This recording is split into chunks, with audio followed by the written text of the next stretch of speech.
Numbers chapter 22. Numbers chapter 22. You can remain seated. I am going to read a few scriptures. I'm going to read verses number 1 through verses number 4. Verses 1 through verses number 4. And it says, "Then the children of Israel moved and camped in the plains of Moab, on the side of the Jordan across from Jericho.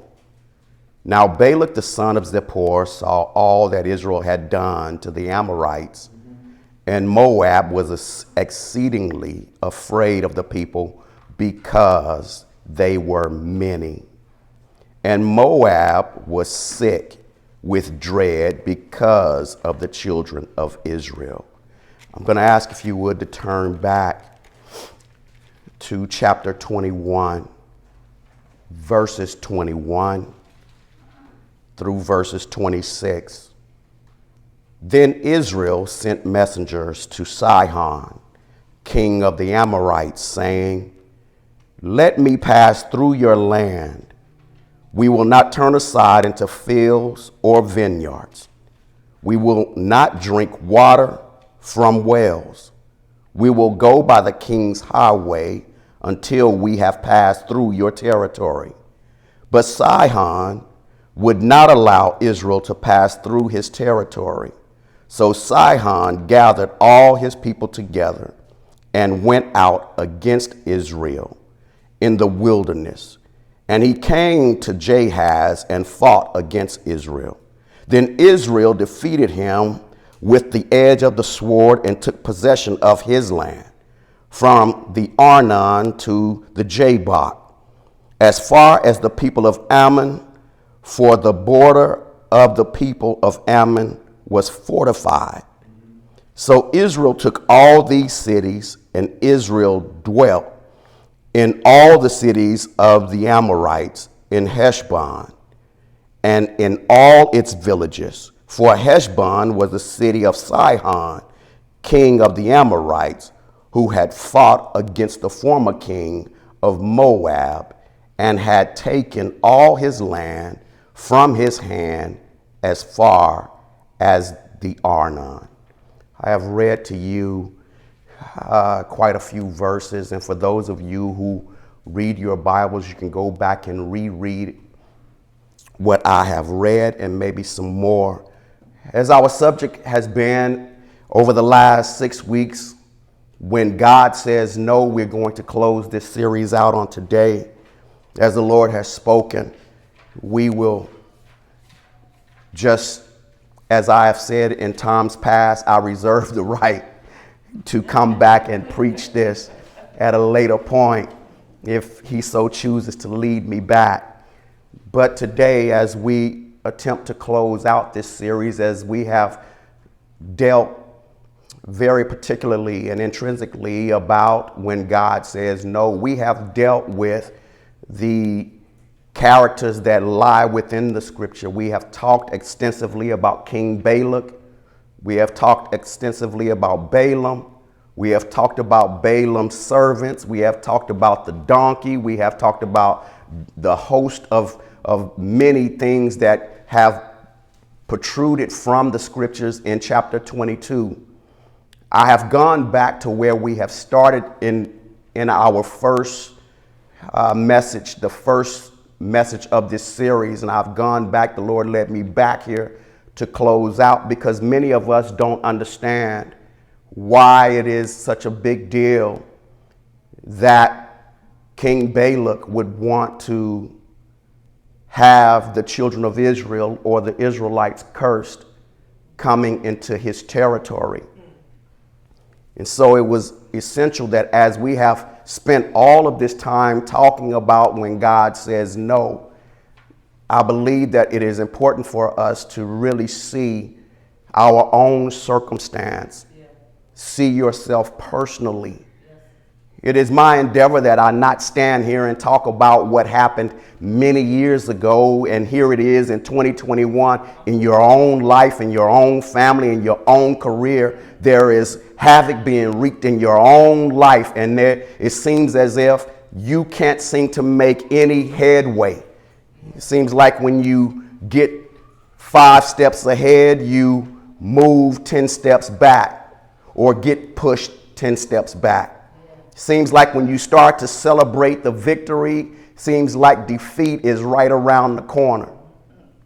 It's in this text in chapter 21 that I have read to you. I wanted you to know why it is important that you see why God has blessed and not allowed cursing. The children of Israel have been on this journey. Many of us know this story by heart, that they have been in the wilderness for some 40 years. They're about to come out and go into the promised land. But there is a hiccup that causes them now, before they get into the promised land, that there is more aggressive approach to keep them from getting there. We've heard it, so close, but yet so far. You can reach out and touch it, but your reach is not far enough. It's not long enough. In this text, we see in chapter 21, in verses 21, as you have read, just as I have read it to you, you will see that it is going to prove why Balak is only after cursing, heaping a curse over the Israelites. I'm trying to walk this through as slow as I can.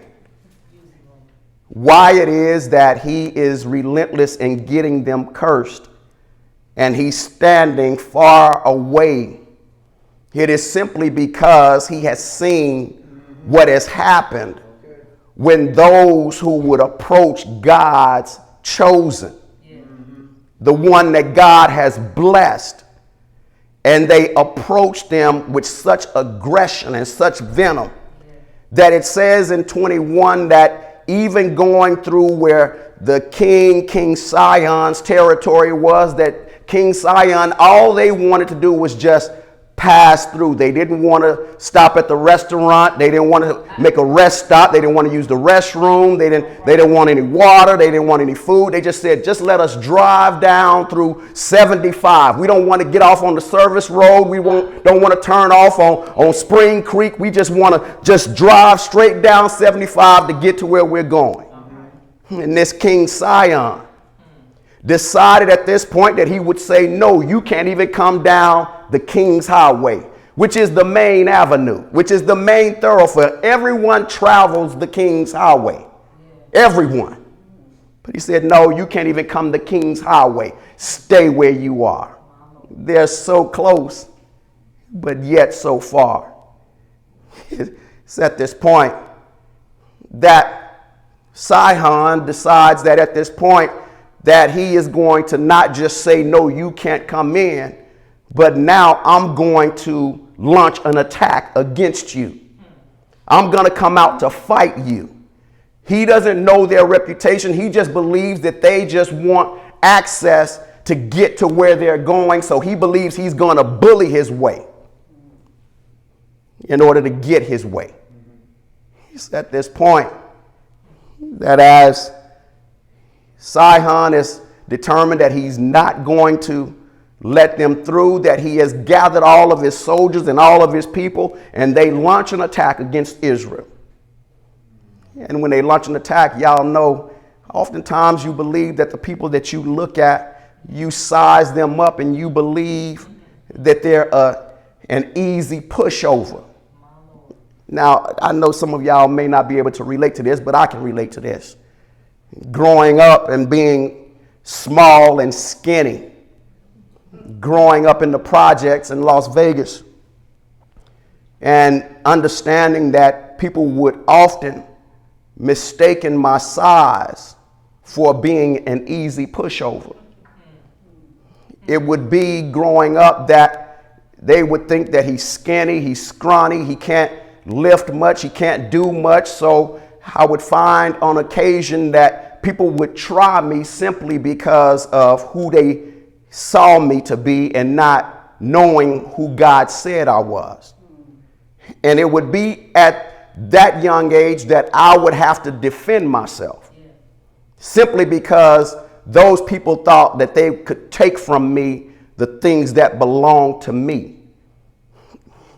They would find out very quickly that my size did not dictate the power that I had in my hands.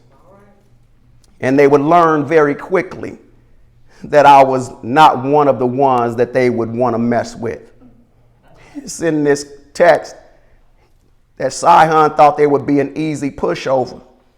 And I'm referring to chapter 21, verses 21 through 26, that he goes out and he starts this fight that he can't finish.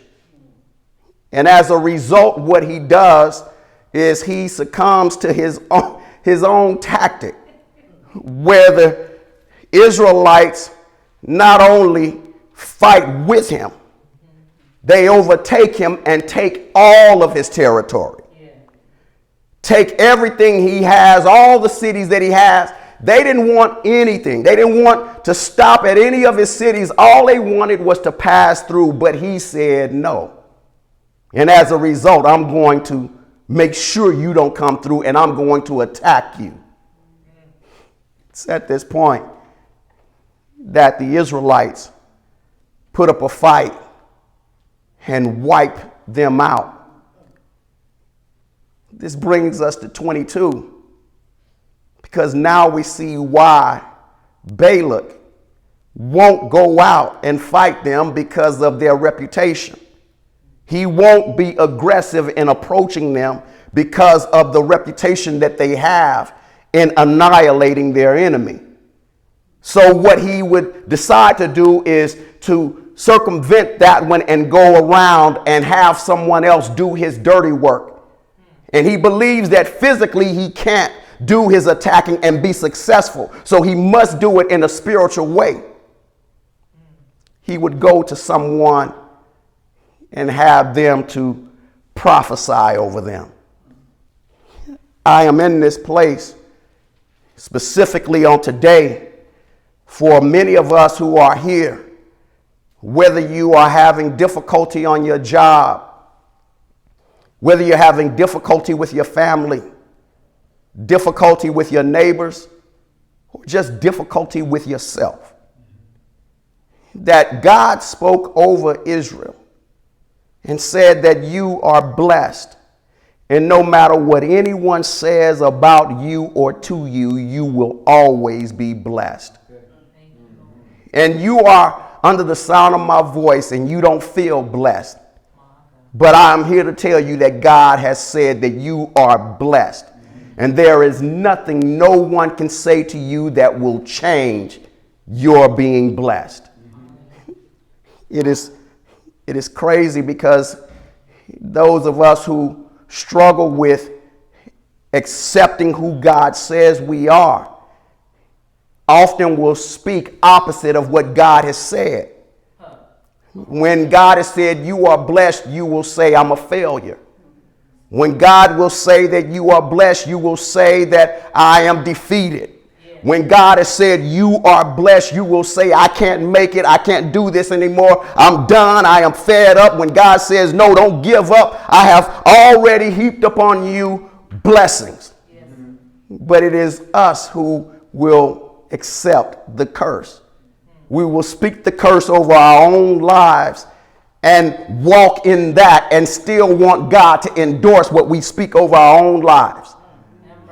We will say that this is not meant for me, all because of the resistance that we're facing. We will all become discouraged because of the resistance that we're facing, and believe that because that is what we're facing, this is what God has purposed for us.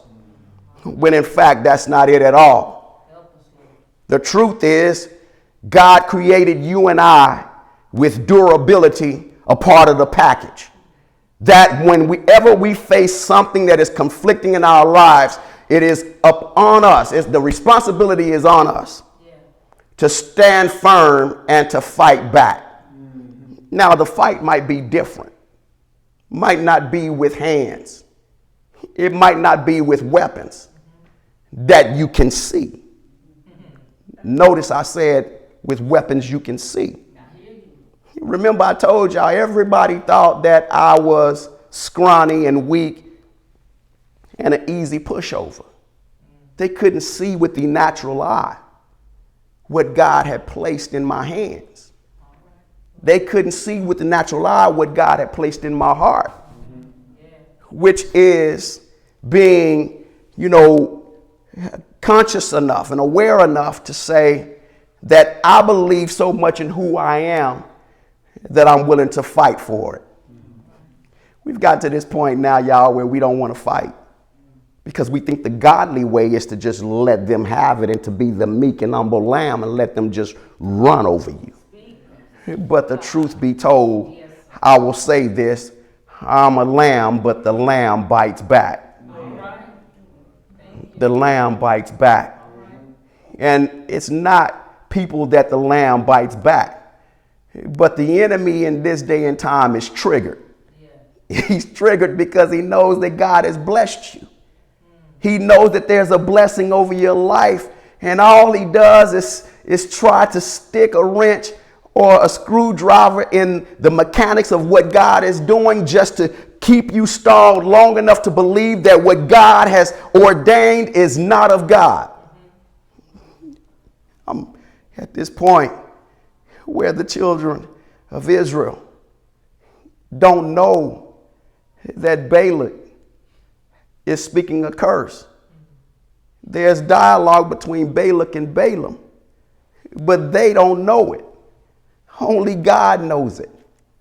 There are things that we struggle with because we believe we need to know everything that is going on around us when God is saying, just focus on what I've placed in your heart and in your hands to do. Don't worry about what they say. Don't worry about what they think. Don't worry about what they do. Just do as I have purpose for you to do.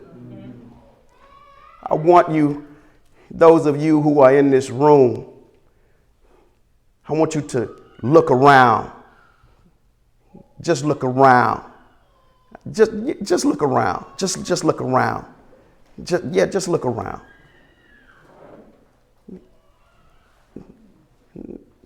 That to me, I had you to do that because in this very room,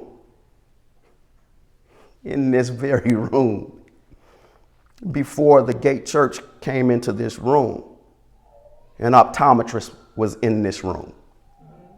This was an optometrist's office. This was a place where people came in order to get their sight corrected. In this room was a place where people came to have minor procedure in order to have their vision sharpened. This room right here was a place where a doctor who I looked up last night, and the doctor's reviews were all 4 stars. If you look on Yelp, it was all 4 stars. They talked about how amazing the doctor that worked in this room was. They would come through the door with the problem of not being able to see. And the doctor who was in this spot had the gift in his hands to be able to fix what other people could not see. They couldn't see the things that you and I see normally. And he occupied this space and had a team around him that worked specifically on sight. They wasn't working on feet. They weren't working on hands. They weren't doing heart surgery. They wasn't doing finances. They weren't having marital counseling. But his job specifically was for the eyes. Wow. This place, God knew that it would be for the Gate Church. Even before the optometrist occupied this spot. by saying that in this room would be a place where people who can't see what I have said about them will be able to see. As they come through the door, their eyes will be opened and they will see who they really are as opposed to who they say they are. Balak, in this text, knew that he couldn't touch them. He knew he couldn't do any damage to them. But he figured that he could go the spiritual route. And he could have them tripped up by getting in their territory. But that didn't change anything that God had said. He still remained true to them being blessed and not cursed. As I'm in this text, and as we are closing out this series, I am fully aware in this room and those of you who are on the line that as you are watching your life and those things that you've worked for go into a tailspin and you're trying to stop it as best you can, and no matter what you do, you can't stop it. But God is saying, just trust me. The enemy don't have any control. I got all the control. Yes, but the only control he has is the control that you give him.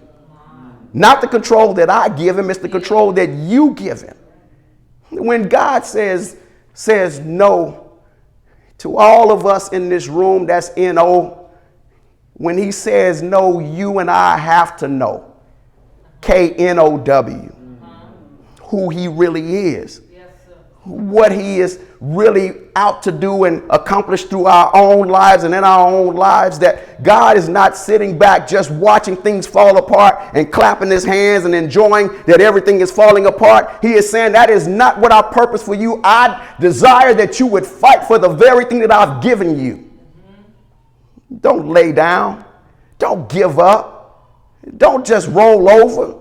Don't just lay there and not use what I've given you. Use what I've put in your hands. Yes,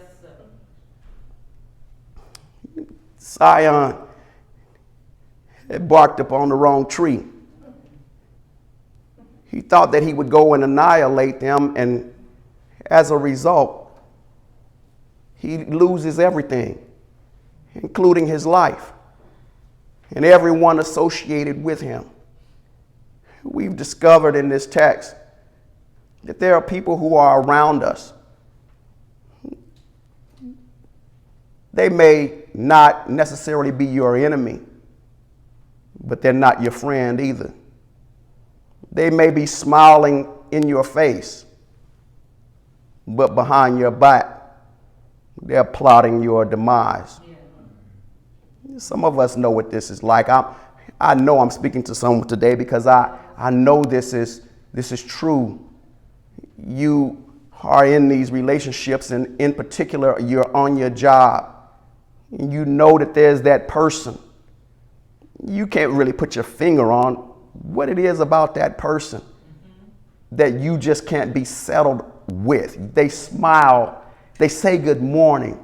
They say, how are you? How's your family? You know, they want to know, how are things with you? They want to know, can we go out for drinks? They want to know, can we get together? But you know that there is something that just doesn't sit right with you. And what we have been known to do is we believe that the Christian way is to just be friendly and fall into it.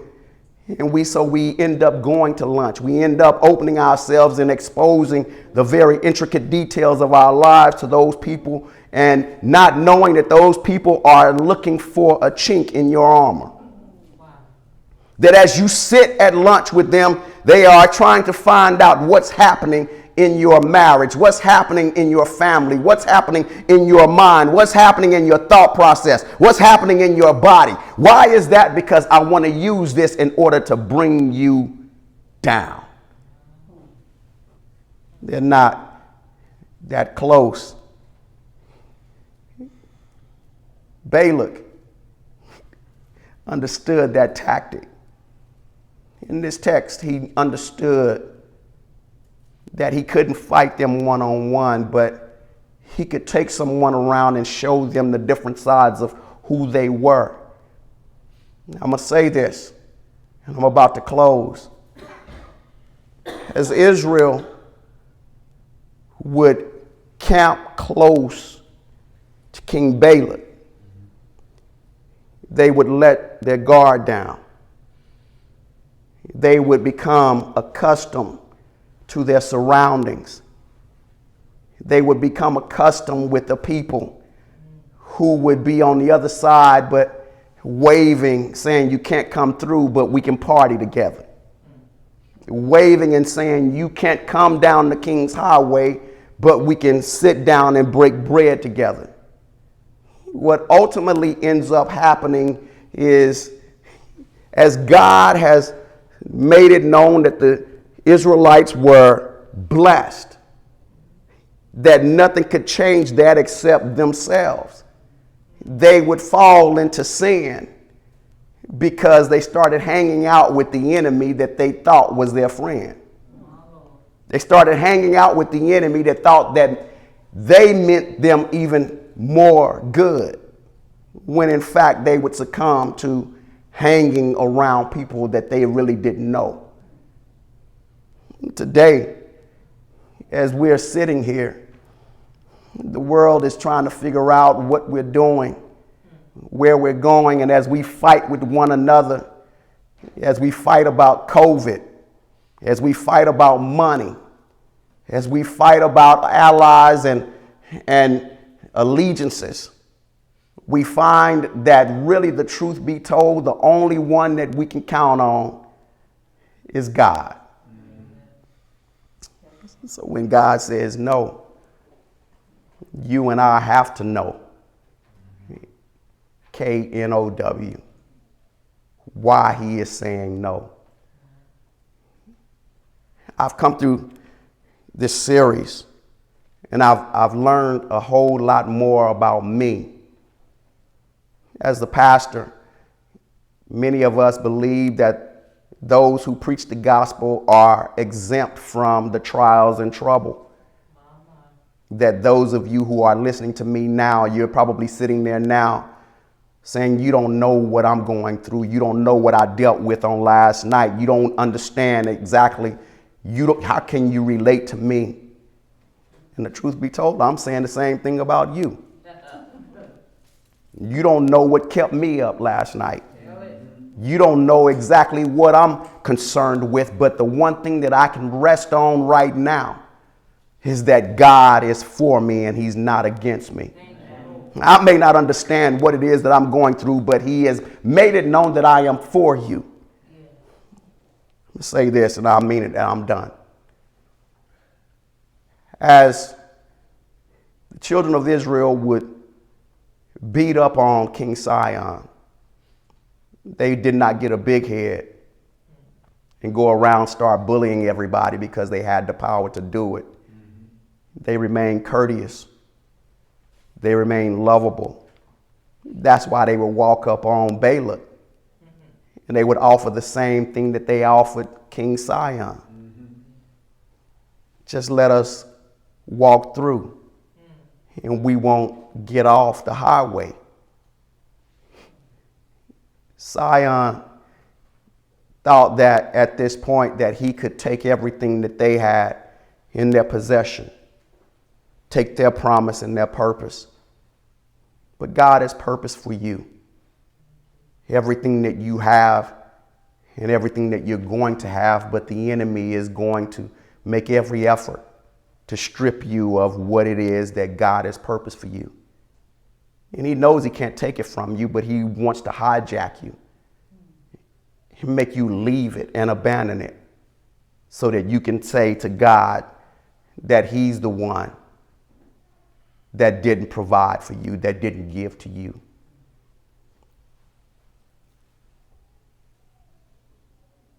I believe that for us at the Gate Church, that what we're about to see the next 6 or 7 months is going to be so amazing that none of us will be able to articulate how amazing God is. I believe that what I have gone through in my own life, thank you, Lord, thank you, that what I have gone through in my own life over the last 6 months is for this very reason, that in this room I must be able to see correctly what God has said about me. And sometimes you don't know your sight is bad till you can't see. Sometimes it gradually gets bad. And you think, oh, is this so? You know, it's okay. I wear glasses, y'all. And my optometrist says you have 20/20 vision. But you have to strain your eyes to see close. See, I can read everything far away. But it's when you put it up this close that it becomes blurred. And what she has said to me, she said, now, your career has played a big part in how your eyes are operating now. She said, you're a truck driver, right? And I'm like, yeah. She said, yeah. She said, so I can tell you where your problem started. She said, you drove long hours at night. I said, yeah. She said, so when you drive at night, you don't have great peripheral vision. You really can't see. Y'all ever notice when you drive, you can't see far. All you can focus on is what's in front of you. When you drive during the day, you can see the scenery. It doesn't wear on your eyes. There's no strain on your eyes. But when you drive at night, your eyes have to work overtime because your eyes can't see beyond a few feet in front of you. She said, so what you did was you made your eyes work more than they should have worked and longer than they should have worked. So as a result, it causes your eyes now later in your life to start to wane and start to fade because now you are used to focusing at night. Now, as you get older, that work that your eyes did can't do it anymore. So you now have to make the adjustment. So you got to put some glasses on. I can still see, but I have to have my glasses on. And many of us, we're trying to see without God. We're trying to see what's happening because we are in the night trying to make headway and trying to make sense of what's happening in our lives. When God is saying, you're working too hard to see. Let me see for you. Let me show you what this is for you. And embrace that and trust that what I'm doing for you is not against you. Have faith in God. Have faith in God. Have faith in God. Have faith. Have faith in God. Have faith in God. Have faith in God. Have faith in God. Have faith in God.